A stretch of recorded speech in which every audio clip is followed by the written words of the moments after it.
কিন্তু কোনো রিফিউজ নেই।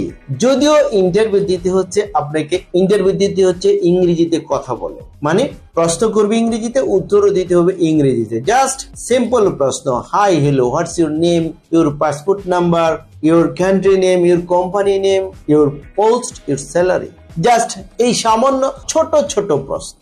আর এই প্রশ্নের উত্তর যদি আপনি দিতে পারেন, আপনি শতভাগ গ্যারান্টেড ভিসা পাচ্ছেন। সর্বোচ্চ সময় লাগবে ইন্ডিয়ার ভিসা করে, ইন্ডিয়ায় গিয়ে ইন্টারভিউ দিয়ে ভিসা প্রাপ্ত হয়ে বাংলাদেশে আসা পর্যন্ত সবকিছু মিলিয়ে 6 থেকে 7 মাস বা সর্বোচ্চ 8 মাস সময় লাগতে পারে। তবে আশা করা যাচ্ছে 6 মাসের মধ্যে হয়তো আপনি ভিসা পেয়ে যেতে পারেন, যদি ইন্ডিয়ার ভিসাটি আগে হয়ে যায়। এবং বুলগেরিয়াতে যাওয়ার পরে আপনার ভবিষ্যতের যে স্বপ্ন রয়েছে, এই স্বপ্নটিও পূরণ করতে পারবেন। বুলগেরিয়াতে সিটিজেনশিপ লাভ করা, পারিবারিক ভাবে সেটেল হওয়া, এই দুটো